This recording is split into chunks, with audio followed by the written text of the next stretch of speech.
Donc, vous m'avez demandé de parler de mon enfance et de ma famille.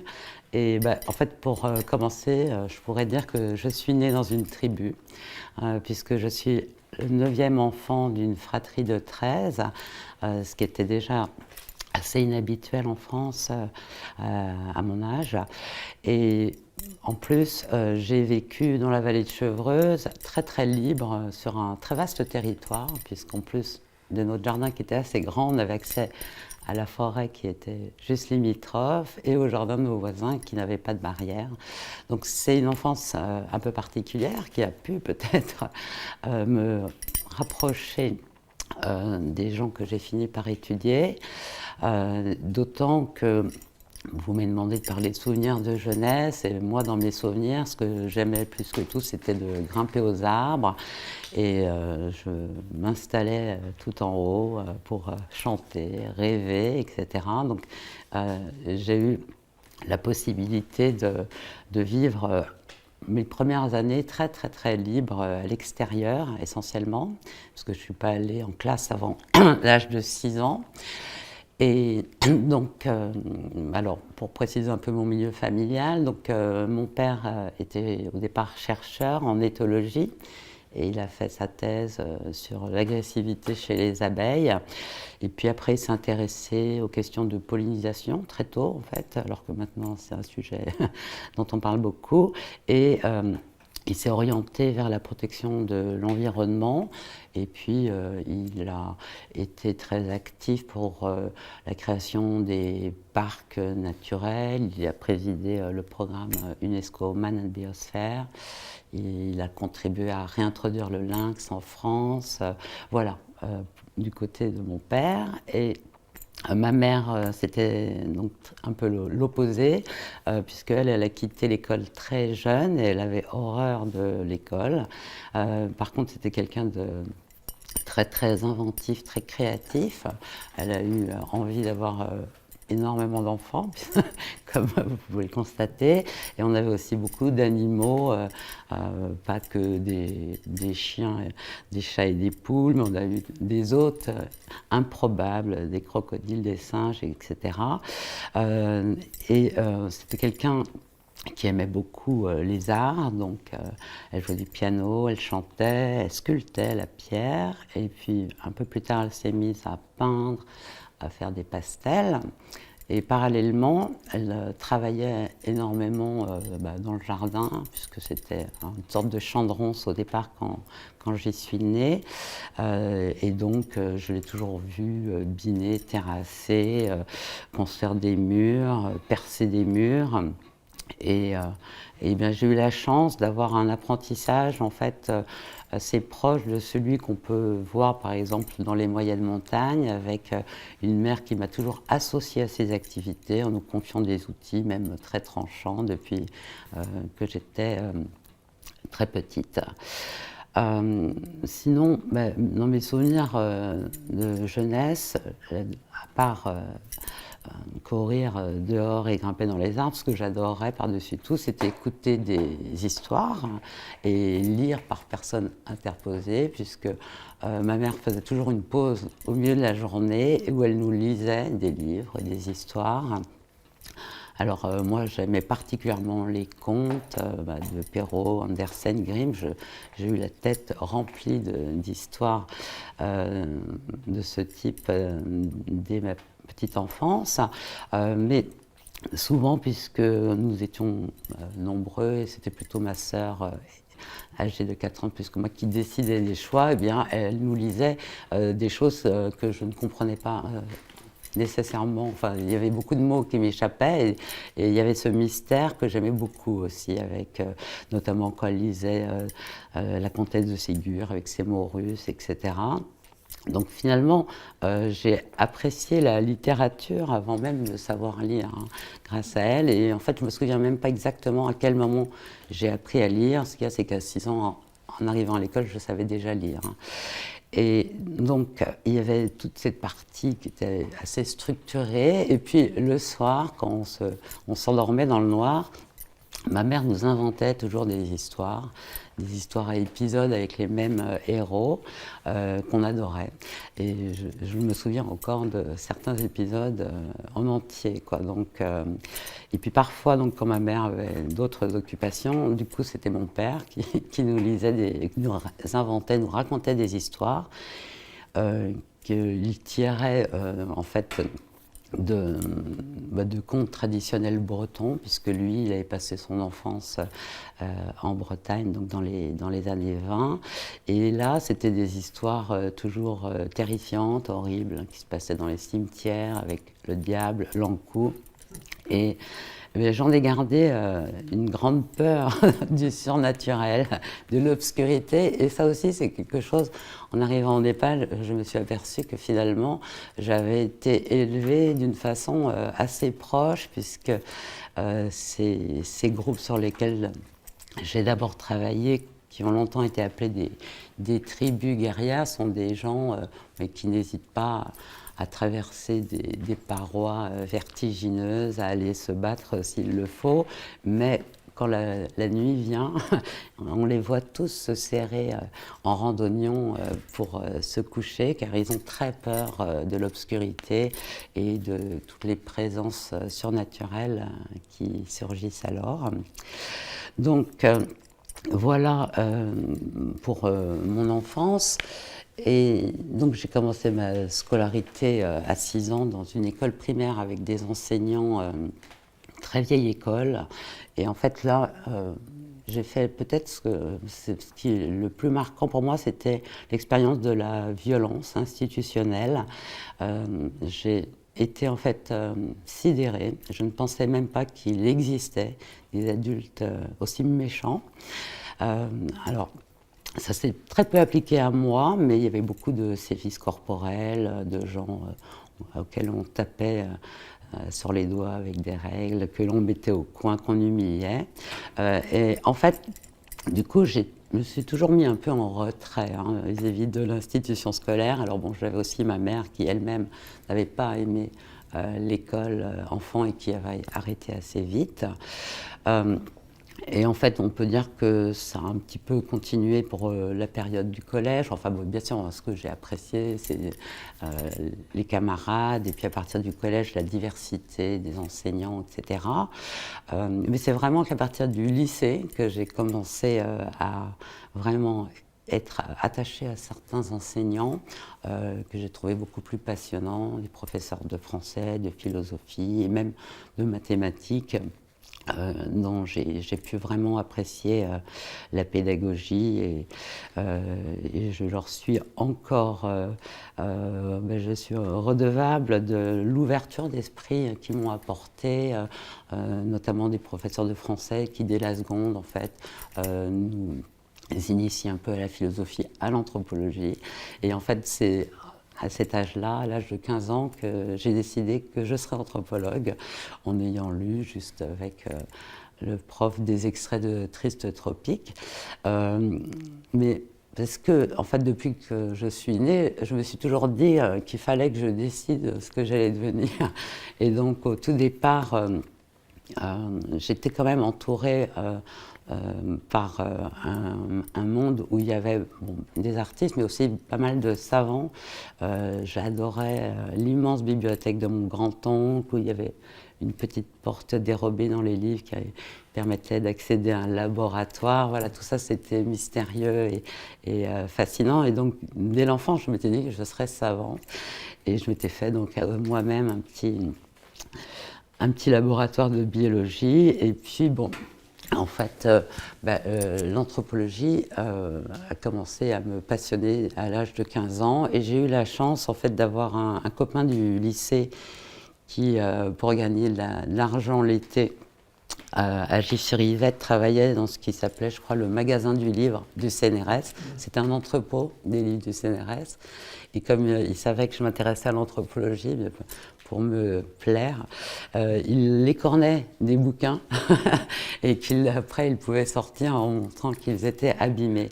Et il m'a entre autres offert la série je crois que ça s'appelle les carnets de l'Himalaya. Enfin, en tout cas, le livre qui m'a marqué parmi ceux qu'il m'a offert, c'était le gros livre de Corneille Geste sur les communautés tibétaines de langue tibétaine de Dolpo. Et c'est totalement irréfléchi, hein, c'est même presque visuel. J'ai eu un attrait très très fort pour ces personnes qu'on y voyait. Et j'ai décidé presque un peu de but en blanc que j'allais non seulement devenir anthropologue, mais spécialiste du Népal, enfin, du moins de cette région himalayenne. Et donc peut-être moi c'était un de mes atouts, c'est que j'ai pris une décision qui n'était pas rétrospective, alors qu'après dans mon parcours j'ai rencontré beaucoup de gens qui sur le tard, ayant pu voyager pour d'autres finalités, en sont venus à s'intéresser à l'anthropologie. Moi c'est un peu le contraire. Et donc, je suis allée dans la région himalayenne à l'âge de 19 ans pour la première fois. Et ça a confirmé mon choix. J'ai été aussi en Inde parce que j'étais également intéressée par la culture indienne. Donc, ça a été mon premier séjour. Donc, c'est en 82. Et puis, j'ai commencé donc, après ce premier séjour, immédiatement à étudier le népali aux langues orientales. Et je m'étais inscrite juste après le bac, en fait, en sociologie, puisque mes parents n'ont jamais suivi mes études. Ils m'ont toujours expliqué que c'était pour moi que j'étudiais, donc je n'ai reçu aucun conseil. Et même, j'ai le souvenir que je devais presque les poursuivre avec mon bulletin scolaire pour qu'ils acceptent de me le signer. Et ça ne les intéressait pas tellement. Et c'était évidemment pour moi étonnant parce que j'avais des amis qui, même au lycée, avaient des parents qui attachaient énormément d'importance à leurs résultats scolaires. Je me souviens d'une copine qui nous a expliqué que son père accrochait ses bulletins dans le sapin de Noël quand ils étaient mauvais pour l'humilier devant toute la fratrie et toute la famille. Voilà, moi, c'est un peu l'opposé. Et c'était difficile de focaliser leur intérêt sur nos études, qu'ils considéraient comme notre affaire. Et du coup, en fait, je voulais faire de l'ethnologie. J'ai regardé, je ne sais plus sur quoi on regardait à l'époque, je ne sais même pas si oui, peut-être, il y avait déjà Minitel, des choses comme ça. Enfin, donc très mal informée. Je me suis inscrite à la Sorbonne, pensant que j'aurais de l'ethnologie à la Sorbonne. Et en fait, je me suis retrouvée en sociologie dans le nord de Paris. Donc ça faisait... ça m'a forcé à me lever très tôt parce que j'avais 2 heures de transport pour y arriver. Mais finalement, rétrospectivement, je ne regrette pas d'avoir commencé par de la sociologie, puisque ce que je constate, c'est que dans les productions récentes, en tout cas, le côté social de l'anthropologie sociale disparaît pas mal quand même pour des formes d'anthropologie culturelle, alors que en fait moi ma formation m'a quand même initié à la partie sociale de l'anthropologie dès le départ. Donc on voit bien qu'en anthropologie, étant donné qu'il n'y a pas beaucoup de formation dès la sortie du lycée, beaucoup de gens viennent en ayant fait d'autres études, on va dire jusqu'à la thèse même. Et que du coup c'est une discipline qui se nourrit de beaucoup d'influences. Donc la mienne a été celle-ci, mais on avait quand même possibilité de prendre des options d'ethnologie, et c'est pour ça qu'il y avait aussi l'inscription ethnologie sur leur cursus. Et j'ai eu la chance, pour ma part, de rencontrer Alban Bensa, qui était professeur à Paris 5 et qui était donc en charge, on va dire, de la branche d'ethnologie, en tout cas pour les plus jeunes. Et donc, j'ai suivi ces cours en fait, depuis ce qu'on appelait le DUG à l'époque. Et c'est tout de suite avec lui que j'ai fait les premiers dossiers dont je me souviens. J'ai continué en licence également sous sa direction. On devait faire une sorte de mini-terrain et je l'ai fait donc dans une région où lui-même avait travaillé avant d'aller en Nouvelle-Calédonie, c'est le Perche.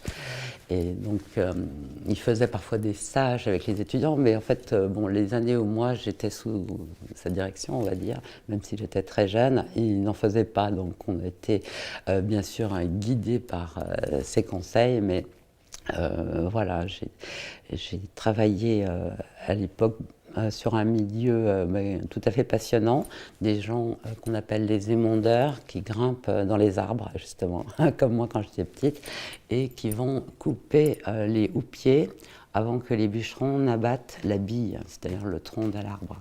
Et ils font ça surtout sur les chênes qui ont beaucoup de valeur, parce que si on coupait le chêne au pied avant d'avoir fait tomber la tête, il pourrait se fendre et du coup il perdrait une partie de sa valeur. Et donc c'est des gens, j'ai vraiment encore des très très bons souvenirs de ce premier terrain, puisque c'est un petit peu comme des guides de montagne. C'est une activité dangereuse, puisque ils peuvent recevoir le houppier en fait dans le visage. Ils sont accrochés par une corde, ils montent avec des crampons, voilà, en haut de ces arbres qui sont parfois hauts de 20 ou 30 mètres, puisque c'est un investissement qu'on fait que sur vraiment voilà, des chênes centenaires. Et en maîtrise, eh bien, on pouvait choisir plus d'options d'ethnologie. Donc j'ai continué, j'ai fait mon mémoire avec Alban Bensa, toujours sur le Perche, mais là plus sur la communauté des gens du bois et toutes les transformations qui étaient en train de se faire dans ce monde des bûcherons, avec l'arrivée des Turcs. Alors la première génération, ça avait été les Italiens, enfin toutes ces vagues de gens des métiers du bois qui se succédaient et qui n'étaient pas forcément prêts à accepter les pratiques de la nouvelle vague, en particulier les Turcs qui faisaient travailler femmes et enfants dans la forêt, et qui allaient marchander même à la pompe à essence du bled. Enfin, donc c'était plein d'histoires assez étonnantes. Mais parallèlement, on pouvait choisir des certificats d'ethnologie, c'est comme ça que je crois que ça s'appelait à l'époque. Et donc j'ai pu commencer à m'initier à l'indianisme. Je continuais en parallèle le népali, parce que je l'ai étudié donc 3 années de suite. Mais ce certificat d'études de l'Inde, je crois qu'il s'appelait comme ça, il y avait des enseignants d'abord de langue, de hindi, peut-être de sanskrit, je ne me souviens plus. Mais il y avait aussi Charlotte Vaudeville qui faisait quelque chose sur la littérature populaire, Pierre Amado qui nous parlait du Gange, des choses comme ça. Donc voilà, ça a été, on va dire, mon initiation dès la maîtrise au monde de l'Inde. Et donc j'ai conservé toujours ce goût pour les espaces sauvages et la forêt en particulier. Et j'ai suivi donc un autre certificat de maîtrise au Muséum d'histoire naturelle en ethnobotanique et en ethnozoologie, qui était organisé en fait sous forme de conférences. Donc on avait rarement 2 fois le même intervenant. Enfin, parfois il pouvait faire 2 séances, mais c'était quelque chose qui nous faisait voir comme ça une très grande variété de domaines. Et donc, et qui était aussi, on va dire, un des fils conducteurs que je n'ai jamais tout à fait quitté, puisque eh bien, l'année donc du DEA, qui était en fait une année de préparation à la thèse, qui était associée à la thèse, on changeait à la fin de la de la maîtrise à l'époque, eh bien, je me souviens qu'Alban Bensa m'avait dit qu'il ne fallait pas faire sa thèse d'anthropologie à Paris 5. C'est vrai que Paris 5 avait connu son heure de gloire un petit peu avant, avec des grands africanistes comme Ballandier, etc. Mais à l'époque où moi j'y étais, mais il n'y en avait plus beaucoup, ils étaient partis à la retraite. Et en plus, je ne m'intéressais pas spécialement à l'Afrique, puisque c'était peut-être dans ce domaine où il y avait encore quelques professeurs qui pouvaient suivre les étudiants. Et donc, il m'a conseillé d'aller m'inscrire à l'école des hautes études en sciences sociales. Et du coup, là, moi, je ne connaissais personne. J'ai regardé un peu qui pouvait diriger une thèse sur la région himalayenne et plus spécialement le Népal. Et donc, mon choix s'est porté tout naturellement sur Marc Gaborio, qui était directeur d'études cumulant et qui avait travaillé au Népal en fait des années 60. Et donc, eh bien, en fait, je ne connaissais pas beaucoup les écrits de Marc Gaborio à l'époque, mais j'avais entendu dire par une de ses étudiantes que c'était quelqu'un de très intègre, etc. Donc, bah, je me suis mis un peu à lire quand même ses écrits. J'adorais la clarté de son propos. C'est vraiment quelqu'un qui a un esprit très très organisé. Ça s'est confirmé par la suite, puisque j'ai toujours été admirative, notamment quand parfois des invités indiens qui ont une pensée un peu tarabiscotée, enfin méandreuse, et qu'au bout de 2 heures on n'avait pas bien compris quels avaient été leurs propos. En résumant en 10 minutes, Marc Gaborio refaisait tout le plan et nous clarifiait ce qu'il fallait retenir, en tout cas. Donc, eh bien, donc je suis allée le trouver. Et en fait, à l'époque, le seul critère pour pouvoir être accepté à l'école des hautes études, ben, c'était bien sûr d'avoir un diplôme de maîtrise, mais aussi d'être accepté par un directeur et donc de lui proposer un sujet.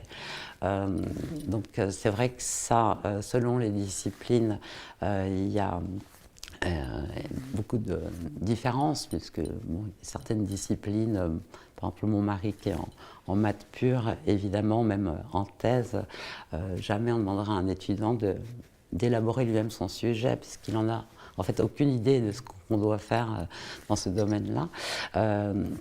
Mais du coup, j'ai choisi un sujet de DEA sur l'utilisation rituelle des plantes sauvages.